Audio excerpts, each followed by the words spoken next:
কুয়েট ভিসির পদত্যাগ দাবিতে আজ সব বিশ্ববিদ্যালয়ে ক্লাস বর্জন ও প্রতীকী অনশন। ঢাবিতে বিকেলে বিক্ষোভ কর্মসূচি, আন্দোলনরত শিক্ষার্থীদের সঙ্গে এনসিপির সংহতি। ভৌগোলিক বাণিজ্যের জন্য বাংলাদেশ অপার সম্ভাবনার, কাতারের ব্যবসায়ীদের দেয়া সংবর্ধনায় প্রধান উপদেষ্টা বললেন, মেগা প্রকল্পের নামে দেশে 16 বছর ধরে দুর্নীতি হয়েছে।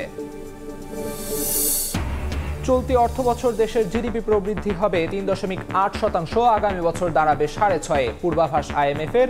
এবছর মূল্যস্ফীতি 10% থাকলেও আসছে বছর নামবে অর্ধেকে। সকালের সময়ের সঙ্গে আছি আমি আমিরুল ইসলাম আলিফ।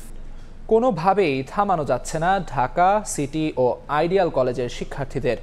6 মাসে এই 3 কলেজের শিক্ষার্থীরা মারামারি সংঘর্ষে জড়িয়েছেন প্রায় 120 বার। বেশিরভাগ ক্ষেত্রেই ইগো ও হিরোইজম থেকে সংঘাতের সূত্রপাত। কলেজ কর্তৃপক্ষ বলছে, জড়িতদের টিসি দেওয়ার পাশাপাশি 3 কলেজে যেন ভর্তি হতে না পারে সে ব্যবস্থা নেওয়া হচ্ছে। আর পুলিশ বলছে, সংঘর্ষ হলেই এখন থেকে মামলা করা হবে। রাজধানীর অন্যতম ব্যস্ত ব্যবসায়িক এলাকায় 1.5 কিলোমিটারের মধ্যে অবস্থিত 3টি শিক্ষা প্রতিষ্ঠান ঢাকা সিটি ও আইডিয়াল কলেজ। 3 প্রতিষ্ঠানের শিক্ষার্থী 20 থেকে 25 হাজার।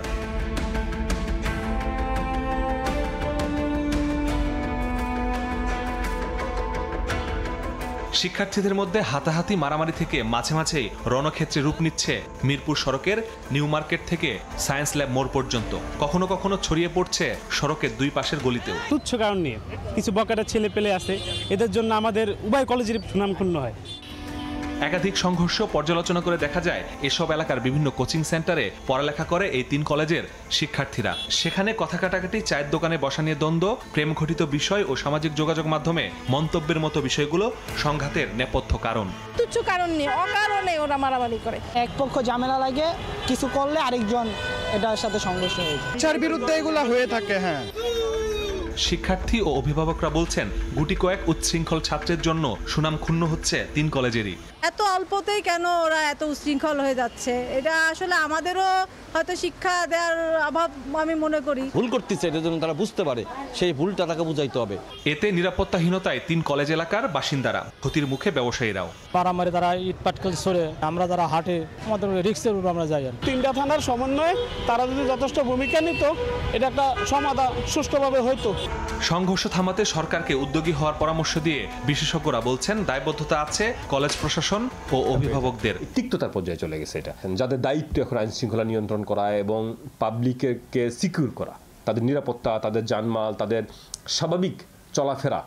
আমি মনে করি এই সরকারকে এখন এই কাজগুলো করতে হবে। কলেজ কর্তৃপক্ষ বলছে, শিক্ষার্থীদের মারামারি বন্ধে 3 কলেজ মিলে কমিটি গঠন করে নিয়মিত টহল দেওয়া হচ্ছে। তদন্তে দোষী হলে নেওয়া হচ্ছে কঠোর ব্যবস্থা। ক্লাসে গিয়ে ওদের মোটিভেশন দিচ্ছি, নিজেদেরকে নিরাপদ রাখো এবং নিজেদের ভবিষ্যৎ গড়ার চেষ্টা করো, বাবা মাকে স্বস্তিতে রাখো আর দেশবাসীকে একটু স্বস্তিতে রাখো। ঢাকা কলেজের শিক্ষকদের সঙ্গে, আইডিয়াল কলেজের শিক্ষকদের সঙ্গে, ওদের প্রশাসনের সঙ্গে আমরা আলাপ আলোচনা করি। আমরা যৌথভাবে মহড়া দেই, ইনভিজিলেন্স টিম আমরা গঠন করি। সিটি কলেজ থেকে যদি টিসি দেওয়া হয়, তখন সে এসে আইডিয়াল কলেজে ভর্তি হয়ে যায়।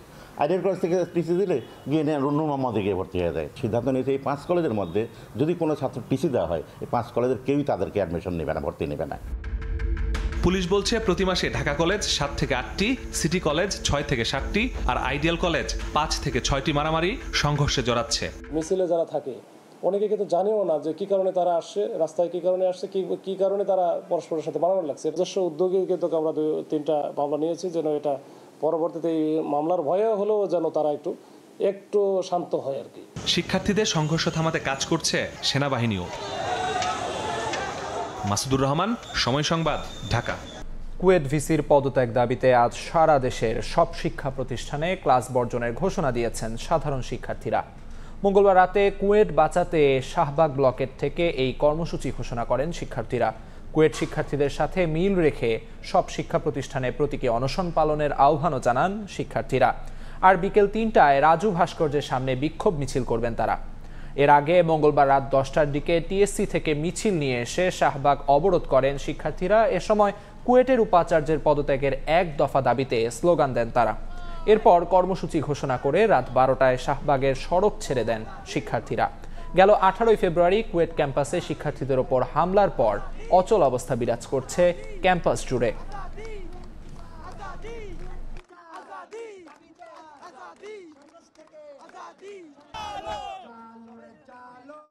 আলোচনা সব পথ বন্ধ হয়ে গেছে।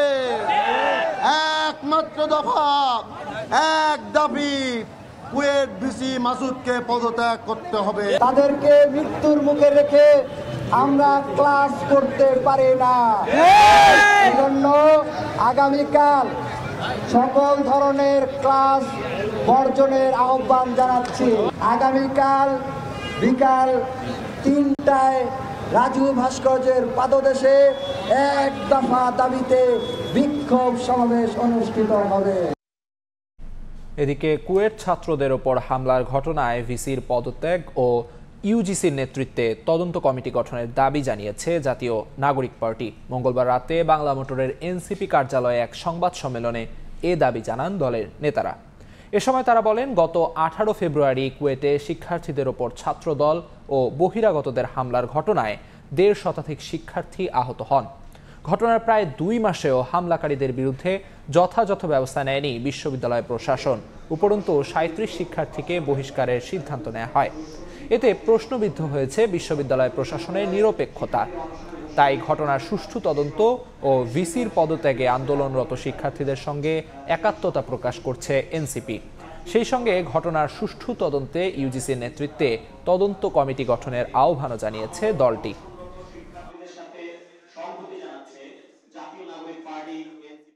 খুলনা প্রকৌশল ও প্রযুক্তি বিশ্ববিদ্যালয় কুয়েটের উপাচার্য জনাব মোহাম্মদ মাসুদের পদত্যাগের দাবিতে আমরণ অনশনরত শিক্ষার্থীদের সাথে সংহতি জানাচ্ছে জাতীয় নাগরিক পার্টি এনসিপি। জাতীয় নাগরিক পার্টি এনসিপি বিশ্ববিদ্যালয় প্রশাসন ও সরকারের কাছে দাবি জানায়, অনতিবিলম্বে কুয়েটে চলমান অচলাবস্থা নিরসন করে হল খুলে দেওয়া হোক। সার্বিক বিষয়ে ইউজিসির নেতৃত্বে নিরপেক্ষ তদন্ত কমিটি গঠন করে সংকট সমাধানের উদ্যোগ নিতে সরকারের প্রতি আহ্বান জানাচ্ছে এনসিপি। অন্য প্রসঙ্গ, ভৌগোলিকভাবে বাণিজ্যের জন্য বাংলাদেশ অপার সম্ভাবনার মন্তব্য করে বিশ্বকে বাংলাদেশে বিনিয়োগের আহ্বান জানিয়েছেন প্রধান উপদেষ্টা ডক্টর মোহাম্মদ ইউনূস। কাতারে অনুষ্ঠিত আর্টনা সম্মেলনের ফাঁকে দেশটির ব্যবসায়ীদের দেওয়া সংবর্ধনায় অংশ নিয়ে এ আহ্বান জানান তিনি। 16 বছর ধরে চেপে বসা দুঃশাসনে মেগা প্রকল্পের নামে অর্থ লুট হয়েছে জানিয়ে প্রধান উপদেষ্টা বলেন, সেখান থেকে উত্তরণের জন্য কাজ করছে অন্তর্বর্তী সরকার। বাংলাদেশে এখন বিনিয়োগের উপযুক্ত স্থান উল্লেখ করে বিনিয়োগকারীদের সব ধরনের সহায়তার আশ্বাস দিয়েছেন তিনি। এ সময় ডক্টর মোহাম্মদ ইউনূস আরও বলেন, বাংলাদেশ পুনর্গঠনে বেশ কিছু সংস্কার কমিশন গঠন করা হয়েছে। তাদের কাজ শেষ হলেই নির্বাচনের দিকে এগোবেন তারা। কাতারে আর্থনা সম্মেলনের প্রথম দিন ব্যস্ত সময় কাটিয়েছেন প্রধান উপদেষ্টা ডক্টর মোহাম্মদ ইউনূস। উদ্বোধনী অনুষ্ঠানে বক্তব্য দেন তিনি। এছাড়াও সাইডলাইনে কাতারের মন্ত্রী ও ঊর্ধ্বতন কর্মকর্তাদের সঙ্গে বৈঠক করেন প্রধান উপদেষ্টা। এদিন স্থানীয় সময় সন্ধ্যায় কাতারের বেসরকারি ব্যবসায়ী ফোরামের দেয়া সংবর্ধনায় অংশ নেন প্রধান উপদেষ্টা। এতে উপস্থিত ছিলেন দেশটির শীর্ষ ব্যবসায়ী প্রতিনিধিরা। এ সময় খোলামেলা পরিবেশে প্রাণবন্ত সংলাপে অংশ নেন তারা। এ সময় অনেকটা অনানুষ্ঠানিকভাবে বিভিন্ন ইস্যুতে কথা বলেন ডক্টর ইউনূস। বলেন, 16 বছর ধরে মেগা প্রকল্পের নামে বাংলাদেশে দুর্নীতি হয়েছে। অন্তর্বর্তী সরকার দায়িত্ব নেওয়ার পর বাংলাদেশে ব্যবসার পরিবেশ ফিরেছে মন্তব্য করে ডক্টর ইউনূস কাতারের ব্যবসায়ীদের বিনিয়োগের আহ্বান জানান। বলেন, বাংলাদেশে স্বল্প মূল্যে দক্ষ শ্রমিক মিলবে, এতে সহজেই ব্যবসায় লাভবান হওয়া যাবে। 16 years with fake elections and everything else. And people disappeared in routine matter. The torture chambers all over the country. The stolen properties, stolen all the bank accounts, stolen from all the banks, destroyed the system. Bangladesh পুনর্গঠনে বেশ কিছু উদ্যোগ নেওয়া হয়েছে জানিয়ে প্রধান উপদেষ্টা বলেন, সংস্কারের লক্ষ্য নিয়ে কতগুলো কমিশন গঠন করা হয়েছে। তাদের কাজও শেষ পর্যায়ে। এসব কাজ সমাপ্ত হলেই নির্বাচনের দিকে এগোবেন তারা। Fix them up as we go. Fix the economy, fix the judiciary, fix everything. So that's our task. And we have created lots of what we call reform commissions on each subject so that they can recommend what to do. Fix those teaching institutions and policies and so on. Now we're in the phase where we have to implement those recommendations coming from the commissions. And at the end of this process, we hold the election. এ সময় বাংলাদেশের ভৌগোলিক গুরুত্বের কথা তুলে ধরেন প্রধান উপদেষ্টা। বলেন, বঙ্গোপসাগরে নেপাল, ভুটানের প্রবেশাধিকার নেই। ভারতের 7 রাজ্যেরও একই অবস্থা, কিন্তু বাংলাদেশের অবাধ নিয়ন্ত্রণ রয়েছে বঙ্গোপসাগরে। সুতরাং পুরো এই অঞ্চলকে অর্থনৈতিকভাবে একত্রিত করা গেলে দারুণ এক সম্ভাবনা তৈরি হবে। Nepal doesn't have access to water. Bhutan doesn't have access to ocean. 7 sisters or 7 states of India, they don't have access to water. It's the only thing we can do together. We provide the access to water and build the whole country. And this can become a very flourishing hub of activities with young people.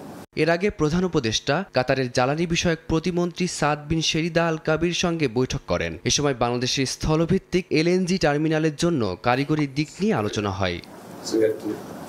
Fardin মাঝার, সময় সংবাদ। রোহিঙ্গা সংকট বাংলাদেশের জন্য বড় challenge মন্তব্য করে রোহিঙ্গাদের প্রত্যাবাসনে বিশ্ব নেতাদের উদ্যোগ নেওয়ার আহ্বান জানিয়েছেন প্রধান উপদেষ্টা ডক্টর মোহাম্মদ ইউনূস। কাতারে অনুষ্ঠিত আর্থনা সম্মেলনে অংশ নিয়ে এ আহ্বান জানান তিনি। এদিকে প্রেস সচিব সাংবাদিকদের জানান, কাতারের কাছে কয়েকশো মিলিয়ন ডলার ঋণ রেখে গেছে স্বৈরাচারী সরকার, যা পরিশোধের জন্য উদ্যোগ নেওয়া হয়েছে। দোহা 725 জন সেনা সদস্য নেবে বলেও জানান তিনি।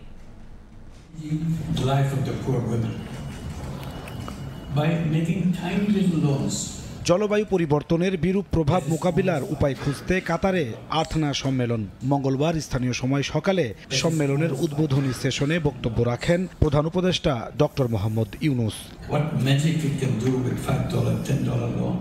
লিখিত বক্তব্যে ডক্টর ইউনূস বলেন, সহনশীল বিশ্ব নির্মাণের স্বপ্নের মধ্যেই দ্রুত গতিতে পরিবর্তন হচ্ছে জলবায়ু। ভূ রাজনৈতিক উত্তেজনা আরও গভীর হচ্ছে, বাড়ছে মানবিক সংকট। রোহিঙ্গা প্রসঙ্গ তুলে তিনি বলেন, 12 লাখেরও বেশি রোহিঙ্গাকে আশ্রয় দেয়ায় বাংলাদেশকে অর্থনৈতিক ও পরিবেশগত চাপ সইতে হচ্ছে। তাদের প্রত্যাবাসনে বিশ্ব নেতাদের উদ্যোগ নেওয়ার আহ্বান জানান তিনি। নির্যাতিত ফিলিস্তিনিদের কথা তুলে ধরে বলেন, মানবাধিকার লঙ্ঘন করে বিশ্ব উন্নয়ন সম্ভব নয়। ফিলিস্তিন কেবল একটি আঞ্চলিক নয়, এটি গোটা মানবজাতির জন্য উদ্বেগের। ডক্টর ইউনূস বলেন, সমস্যায় জর্জরিত পৃথিবী ভবিষ্যৎ প্রজন্মের জন্য জ্ঞান ও উদ্ভাবনী শক্তি কাজে লাগিয়ে সবুজ, টেকসই ও সহনশীল করতে হবে। জুলাই অভ্যুত্থানের বীরত্বগাথা তুলে ধরে বলেন, তরুণরাই বাংলাদেশের প্রাণ, ইতিবাচক পরিবর্তনের চালিকা শক্তি। মূল ইভেন্টের বাইরে কাতারের ঊর্ধ্বতন কর্মকর্তা ও মন্ত্রীদের সঙ্গে সাইডলাইন বৈঠক করেছেন প্রধান উপদেষ্টা।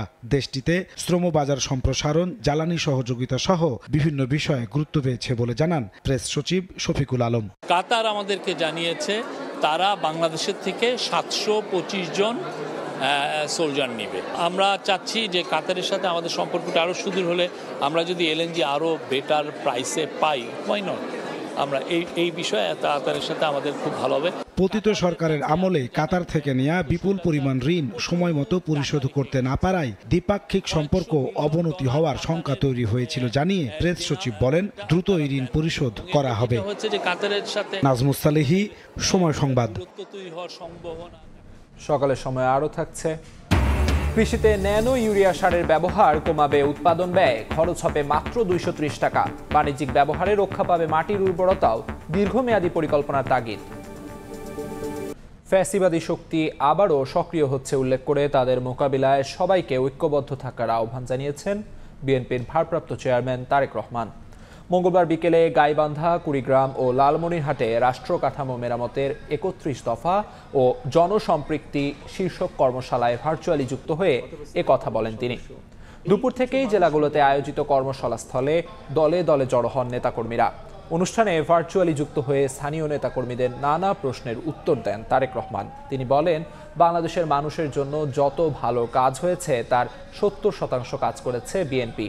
আস্থা ধরে রাখতে সবাইকে ঐক্যবদ্ধ হয়ে কাজ করার আহ্বান জানান তিনি।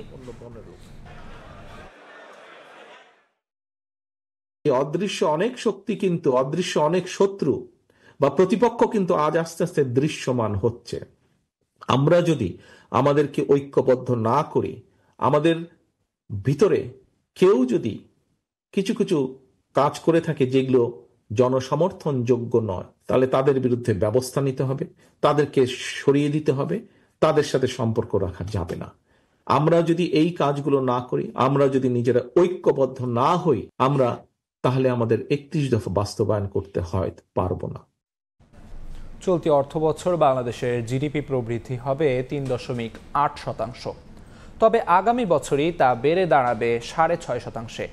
এমন পূর্বাভাসই দিয়েছে আন্তর্জাতিক মুদ্রা তহবিল IMF। মঙ্গলবার প্রকাশিত সংস্থাটির ওয়ার্ল্ড ইকোনমিক আউটলুকে আরও জানানো হয়েছে, চলতি বছর মূল্যস্ফীতি 10% থাকলেও আগামী বছর তা নামবে 5.2%।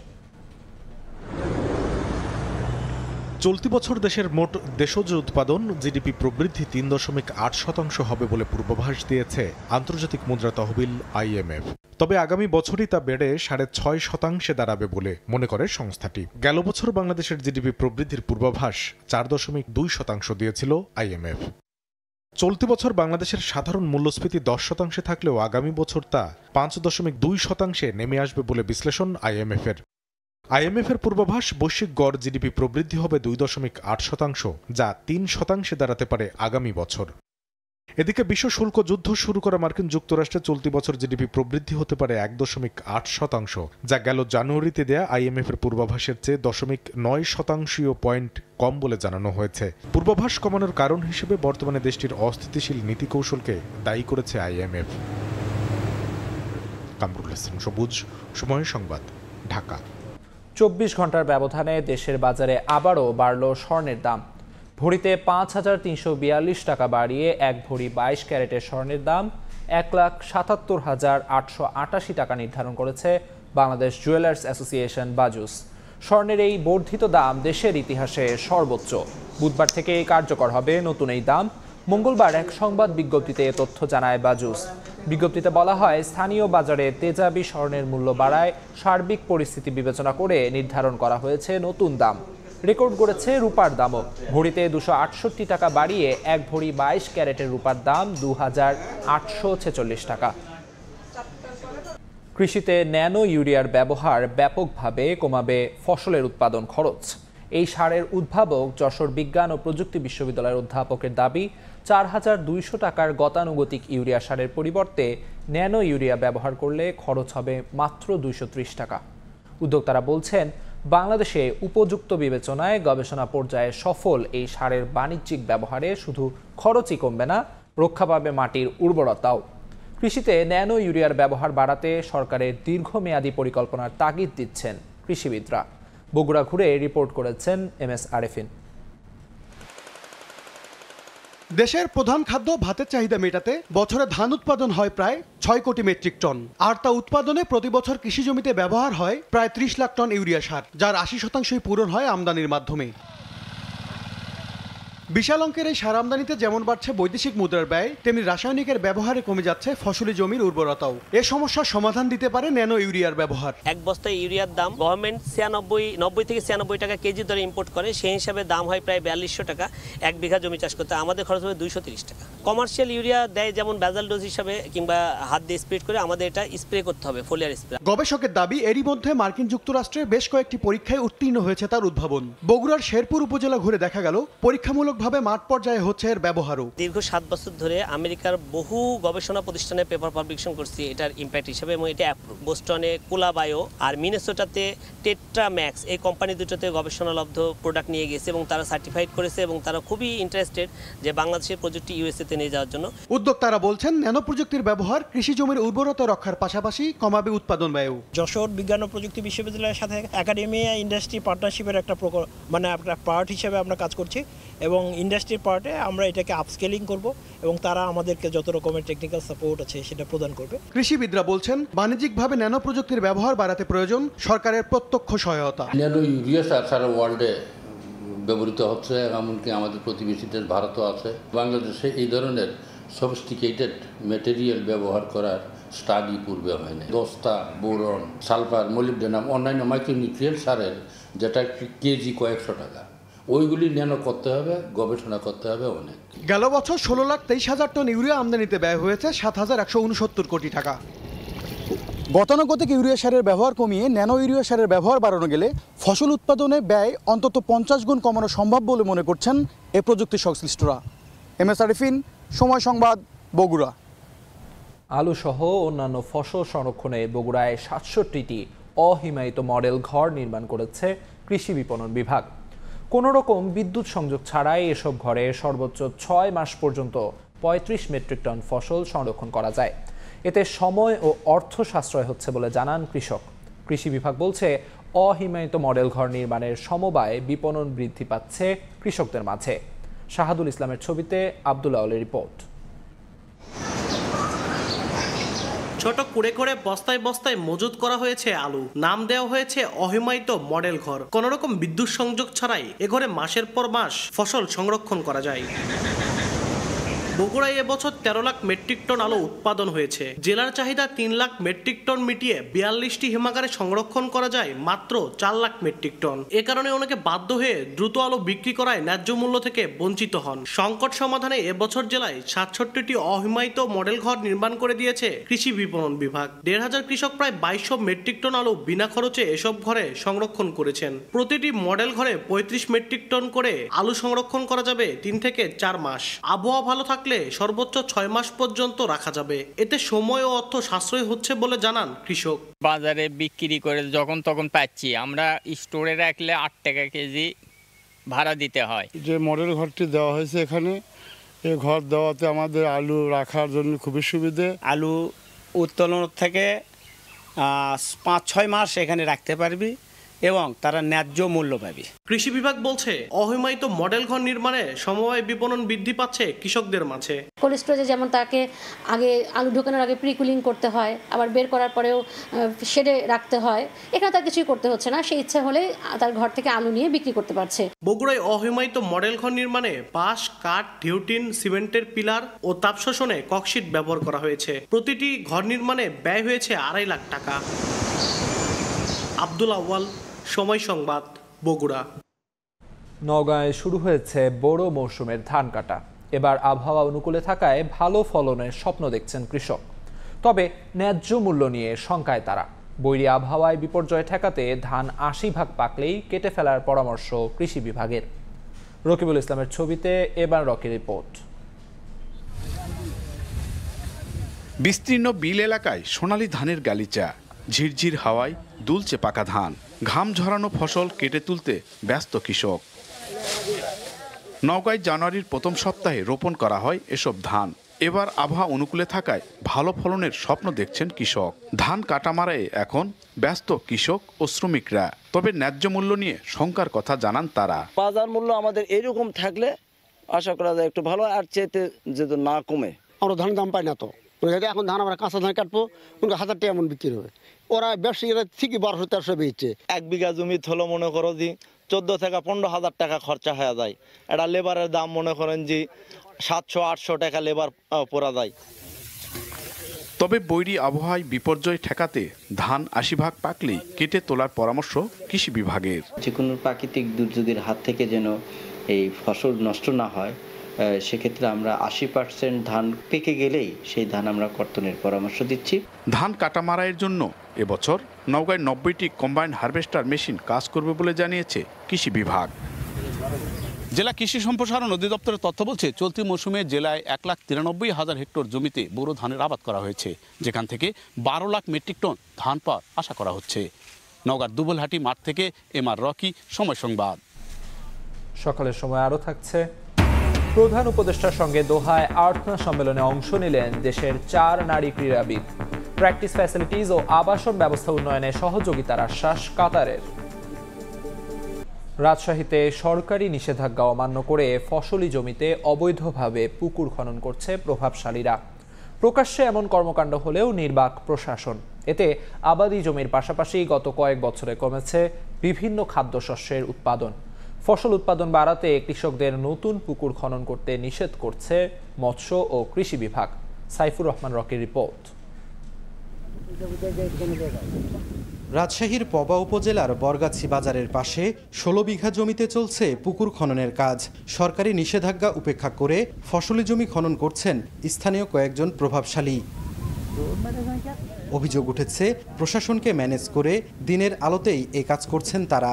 কয়েক দফা যোগাযোগ করা হলেও অভিযুক্তদের কেউ বক্তব্য দিতে রাজি হননি। এদিকে পুকুর খননকালে ক্যামেরার উপস্থিতি টের পেয়ে এক্সকেভেটর ফেলে পালিয়ে যান চালক। শুধু পবা নয়, রাজশাহীর প্রতিটি উপজেলা এবং নওগাঁ, নাটোর, বগুড়া ও পাবনায় চলছে পুকুর খননের মহোৎসব। নওগাঁয় অবৈধভাবে পুকুর খননের কারণে জলাবদ্ধতা সৃষ্টি হওয়ায় সম্প্রতি বিক্ষোভ মিছিলও করেছেন এলাকাবাসী। আগে এগুলোতে ধান চাষ হতো, এখন জোর করে ভূমিদস্যুরা আসে এখানে জোর করে এগুলো পুকুর কাটতেছে। এই বাঁধ যদি থাকে 2-4 হাজার বিঘা জমি নষ্ট হয়ে যাবে, কৃষকেরা মরে যাবে। অবৈধ দখল যারা করতে চাচ্ছে তাদের কাছ থেকে উন্মুক্ত করে জনগণের জন্য এটা উন্মুক্ত করে দেওয়া হোক।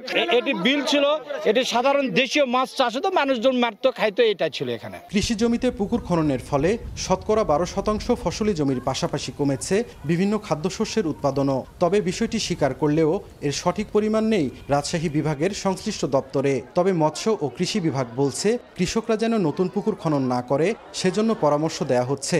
আমাদের বর্তমানে প্রায় 5.5 লক্ষ মেট্রিক টন মাছ উৎপাদন হচ্ছে, তো আমাদের উৎপাদনের এখানে দরকার হচ্ছে 4.5 লক্ষ মেট্রিক টন। তো আমরা দেখতে পাচ্ছি যে এখানে প্রায় 1 লক্ষ প্রায় 10,000 বা 15,000 মেট্রিক টন মাছ বেশি উৎপাদন হচ্ছে। কিছু পুকুর খনন হয়েছে, তাছাড়া আমাদের যে মানুষের বাড়িঘর, মানুষ তো বাড়ছে, তার সঙ্গে বাড়িঘর করছে, কিছু রাস্তাঘাট হচ্ছে, নতুন নতুন স্কুল কলেজ হচ্ছে, বিভিন্ন কারণেই কিন্তু আমাদের এই যে প্রায় 5,000 হেক্টর জমি কিন্তু আমরা দেখতে পাচ্ছি না। এই জমিগুলো আমাদের ফসলের আওতার বাইরে চলে গেছে। এ নিয়ে গতানুগতিক আশ্বাস প্রশাসনের। আমরা এটা মামলা করেছি, ওই মামলাটা চলমান আছে, বিজ্ঞ আদালতের বিবেচ্য বিষয়। এখন আমরা নিয়মিত মনিটরিং করছি। আমরা যখনই এই অবৈধভাবে পুকুর কাটা বা মাটি কাটার বিষয়ে আমরা সংবাদ পাচ্ছি, তাৎক্ষণিকভাবে মোবাইল কোর্ট ছাড়াও বিভিন্ন অভিযানের প্রেক্ষিতে শাস্তি প্রদান করা হচ্ছে। রাজশাহী বিভাগের আর জেলায় 2,61,483টি পুকুরে বছরে মাছের উৎপাদন হয় 5,52,000 মেট্রিক টন। সাইফুর রহমান রকি, সময় সংবাদ, রাজশাহী। যত্রতত্র আবর্জনা ফেলা হচ্ছে নাটোর পৌরসভায়। পৌরবাসীর অভিযোগ, মূল সড়কে ফেলা বর্জ্য মাঝে মাঝে অপসারণ করা হলেও বিভিন্ন অলিগলির আবর্জনা টানা 1 সপ্তাহ পর্যন্ত অপসারণ করে না পৌরসভা কর্তৃপক্ষ। এতে দুর্গন্ধের পাশাপাশি ছড়াচ্ছে নানা জীবাণু। এ নিয়ে অভিযোগ করা হলেও মিলছে না কোনো প্রতিকার। তবে শিগগিরই সমাধানের আশ্বাস কর্তৃপক্ষের। আল মামুনের পাঠানো তথ্য ও রকুনুজ্জামানের ছবি নিয়ে রিপোর্ট। সড়কের পাশে উন্মুক্ত স্থানে ফেলা হয়েছে আবর্জনা। দুর্গন্ধের কারণে নাক চেপে সড়কে হাঁটছেন পথচারীরা। নাটোর পৌরসভার বেশিরভাগ এলাকায় যত্রতত্র ফেলা হচ্ছে আবর্জনা। পৌরবাসীর অভিযোগ, মূল সড়কে ফেলা বর্জ্য মাঝে মাঝে অপসারণ করা হলেও বিভিন্ন অলিগলির আবর্জনা 1 সপ্তাহ পর্যন্ত অপসারণ করে না পৌরসভা কর্তৃপক্ষ। এতে দুর্গন্ধের পাশাপাশি ছড়াচ্ছে নানা জীবাণু। এ নিয়ে অভিযোগ করা হলেও মিলছে না কোনো প্রতিকার। প্রত্যেক রাইতে তুলে নেওয়ার কথা, এই ময়লা সপ্তাহেও তুলে না, 15 দিনেও তুলে না। বাতাসে দুর্গন্ধ মনে করেন ছড়ায় অত্যন্ত। আমাদের যাতায়াতের অনেক কষ্ট হয়, আশপাশে দোকানপাট আছে, এদেরও অনেক কষ্ট হয়। দুর্গন্ধ, নাক ধরে যাওয়া লাগে সুপার কলির মতো। এদিক দিয়ে দুর্গন্ধ ছড়ায় অতিরিক্ত, চলাফেরা করা খুব কষ্ট হয়। তবে শিগগিরই সমাধানের আশ্বাস পৌর কর্তৃপক্ষের। 4টা গাড়ির মাধ্যমে, গার্বেজ ট্রাকের মাধ্যমে আমরা ময়লাগুলো অপসারণ করি। একটা গাড়ি গত 10 দিন ধরে নষ্ট হয়ে আছে, যার ফলে কিছুটা প্রবলেম হয়েছে। আমরা চেষ্টা করছি, প্রত্যেক ওয়ার্ডে একটা কমিটি করছি, প্রত্যেক ওয়ার্ডে ময়লা আবর্জনা দেখভালের জন্য। ইনশাল্লাহ 2-1 দিনের মধ্যে এই সমস্যাগুলো সমাধান হয়ে যাবে। পৌর কর্তৃপক্ষের তথ্য মতে নাটোর শহরে স্থায়ী অস্থায়ী ডাস্টবিন থেকে আবর্জনা অপসারণের জন্য 4টি ট্রাক রয়েছে। প্রতি মাসে এই খাতে পৌরসভার খরচ প্রায় 4 লাখ টাকা। সময় সংবাদ, নাটোর। ইউরোপ ও মধ্যপ্রাচ্যের পর চীনের বাজারে প্রথমবারের মতো সম্ভাবনা দেখা দিয়েছে দেশের আম রফতানির। এতে খুশি চাঁপাইনবাবগঞ্জের আম রফতানিকারক, বাগান মালিক ও উদ্যোক্তারা। সংশ্লিষ্টরা বলছেন, আম রফতানির প্রতিবন্ধকতা দূর করতে পারলে বৈদেশিক মুদ্রার নতুন দুয়ার খুলে দিতে পারে আম। আর কৃষি বিভাগ বলছে, আম রফতানির বাধাগুলো চিহ্নিত করে তা নিরসনে কাজ চলছে। জাহাঙ্গীর আলমের পাঠানো তথ্য ও ছবি নিয়ে রিপোর্ট। গত কয়েক বছর ধরে চাঁপাইনবাবগঞ্জ থেকে ইউরোপ ও মধ্যপ্রাচ্যে আম রফতানি হয়। এবছর চীনের বাজারে দেশের আম রফতানির সম্ভাবনা তৈরি হয়েছে। গত সপ্তাহে জেলার কয়েকটি আমবাগান এবং আম গ্রেডিং, শর্টিং, শোধন কেন্দ্র পরিদর্শন করেন চীন আমদানিকারকদের প্রতিনিধি। পরিদর্শন শেষে তিনি আম আমদানির আগ্রহ প্রকাশ করেন। এতে খুশি বাগান মালিক ও উদ্যোক্তারা। তারা বলছেন, কোন রকম মাধ্যম ছাড়া সরাসরি বাগান থেকে চীনে আম রপ্তানি করতে পারলে নিশ্চিত হবে ন্যায্য মূল্য। আমাদের দেশ থেকে চীন আম নিতে যাচ্ছে বা আগ্রহ প্রকাশ করেছে, এটা যে আমাদের জন্য যারা আম উদ্যোক্তা আছে আমাদের জন্য চরম এটা খুশির খবর। তারা আসলে মূলত ফিজিবিলিটি বুঝতে আসছিলেন যে আমাদের ক্যাপাসিটি কেমন, আমার প্রোডাক্ট কোন কোয়ালিটির, এগুলো বুঝতে গেছে। তারা সন্তুষ্ট প্রকাশ করেছেন। আমরা যদি বিদেশ চীন আম রপ্তানি করতে পারি ন্যায্য মূল্যটা পাবো। রপ্তানির পরিমাণ বাড়াতে সর্বাত্মক উদ্যোগ নেওয়ার আশ্বাস কৃষি বিভাগের। সকল কৃষকদের সাথে আমরা নিবিড়ভাবে যোগাযোগ করতেছি। তো আম রপ্তানি করার ক্ষেত্রে এখন পর্যন্ত আমাদের কোনো প্রতিবন্ধকতা নেই। রপ্তানির ক্ষেত্রে যে সমস্ত বাধা বিঘ্ন আছে সেগুলো দূর করে যাতে আমরা রপ্তানির পরিমাণ বৃদ্ধি করতে পারি সেজন্য আমরা নিরলসভাবে কাজ করে যাচ্ছি। কৃষি বিভাগের তথ্য মতে চলতি মৌসুমে জেলায় ৩৭,৫০৪ হেক্টর জমির আমবাগান থেকে ৩,৮৬,০০০ মেট্রিক টন উৎপাদন লক্ষ্যমাত্রা নির্ধারণ করা হয়েছে। সময় সংবাদ, চাঁপাইনবাবগঞ্জ।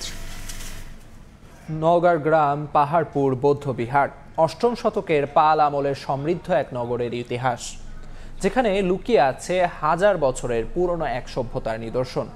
দেশ বিদেশের হাজারো দর্শনার্থী প্রতিদিন অতীত ইতিহাস জানার কৌতূহলে ছুটে আসেন এখানে। প্রাচীন স্থাপত্যশৈলী নির্মাণ কৌশলে ছিল দারুণ নান্দনিকতা আর শিল্পের ব্যবহার। এমআর রকির রিপোর্ট, ক্যামেরায় ছিলেন রকিবুল ইসলাম।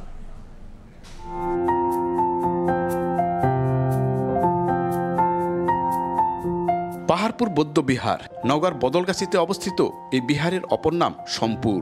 খ্রিস্টীয় ৮ম শতকে পাল রাজা দ্বিতীয় ধর্মপাল নির্মাণ করেন এই বিহার। তিব্বত থেকে শ্রীলঙ্কা পর্যন্ত ছড়িয়ে পড়েছিল এই বিহারের খ্যাতি। তৎকালীন অন্যতম বৃহৎ বৌদ্ধ বিশ্ববিদ্যালয় হিসেবে সম্পুর মহাবিহার ছিল জ্ঞান চর্চার এক কেন্দ্রবিন্দু। দেশি বিদেশি শিক্ষার্থীরা পড়াশোনা করতেন এখানে। ১২০০ বছরের পুরনো ৭৭টি কক্ষ বিশিষ্ট এই নিদর্শনটি দেখতে দেশ বিদেশ থেকে প্রতিদিন আসেন হাজারো দর্শনার্থী। এই জায়গাতে আসলে সেই ১২০০ বছর আগের ঐতিহাসিক আমাদের মনে পড়ে। প্রাচীন যে ইতিহাস এখানে পূর্বে কেমন ছিল এগুলো আমরা সবাই মিলে এনজয় করতে এসেছি। এটা প্রাচীন ঐতিহাসিক একটা জায়গা, এখানে আসলে প্রাকৃতিক পরিবেশ দেখা যায়। এই বিহারে রয়েছে একটি জাদুঘর, যেখানে পাল আমলের বিভিন্ন নিদর্শন সংরক্ষণ করা হয়েছে। পাহাড়পুর বিহার দেখতে আসা দর্শনার্থীদের জন্য গড়ে তোলা হয়েছে বিভিন্ন স্থাপনা। বছরে অন্তত ৭ লাখ দর্শনার্থী পাহাড়পুর দেখতে আসেন বলে জানায় সংশ্লিষ্ট দপ্তর। পর্যাপ্ত না হলেও আমাদের মোটামুটি যারা গবেষক বা দূর দূরান্ত থেকে আসেন তাদেরকে আমরা আবাসিক ব্যবস্থা দিতে পারি। তারপরে ভিতরে পর্যাপ্ত বসার জায়গা সেটিও আছে। পাহাড়পুর বৌদ্ধবিহারটি প্রত্ন নিদর্শন হিসাবে বর্তমান দেখভাল করছে প্রত্নতত্ত্ব অধিদপ্তর। পাল আমলের অনন্য নিদর্শন পাহাড়পুর বৌদ্ধবিহারকে ১৯৮৫ সালে ইউনেস্কো বিশ্ব ঐতিহ্য হিসাবে ঘোষণা করে। প্রায় ২০০ বিঘা জমির উপর গড়ে ওঠা এই প্রত্ন নিদর্শনটি বরাবরই দর্শনার্থীদের কাছে আগ্রহের জায়গা। নওগাঁর পাহাড়পুর বৌদ্ধবিহার থেকে এমআর রকি, সময় সংবাদ। প্রধান উপদেষ্টা ডক্টর মোহাম্মদ ইউনূসের সঙ্গে কাতারের আর্টনা সামিটের প্রথম দিনে ব্যস্ত সময় পার করলেন ৪ নারী ক্রীড়াবিদ। সামিটের উদ্বোধনী অনুষ্ঠানে বাংলাদেশের ক্রীড়াঙ্গনে তাদের অবদানের কথা তুলে ধরেন ডক্টর ইউনূস। প্রধান উপদেষ্টার সফর সঙ্গী হয়ে আর্টনা সামিটে যোগ দেন নারী ফুটবল দলের অধিনায়ক আফইদা খন্দকার এবং ফরওয়ার্ড শাহেদা আক্তার রিপা।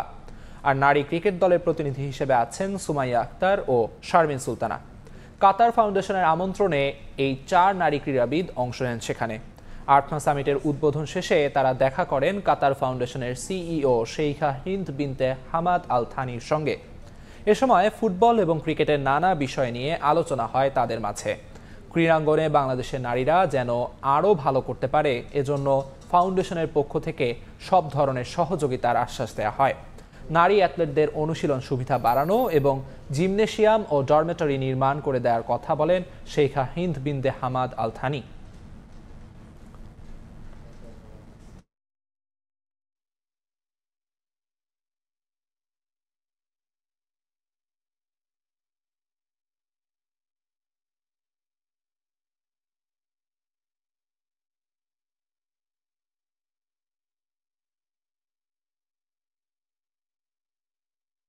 সকালের সময়ের শীর্ষ সংবাদগুলো জানিয়ে দিচ্ছি আরেকবার। কুয়েট ভিসির পদত্যাগ দাবিতে আজ সব বিশ্ববিদ্যালয়ে ক্লাস বর্জন ও প্রতীকী অনশন। ঢাবিতে বিকেলে বিক্ষোভ কর্মসূচি, আন্দোলনরত শিক্ষার্থীদের সঙ্গে এনসিপির সংহতি। এবং ভৌগোলিক বাণিজ্যের জন্য বাংলাদেশ অপার সম্ভাবনার, কাতার ব্যবসায়ীদের দেয়া সংবর্ধনায় প্রধান উপদেষ্টা বললেন, মেগা প্রকল্পের নামে দেশে 16 বছর ধরে দুর্নীতি হয়েছে।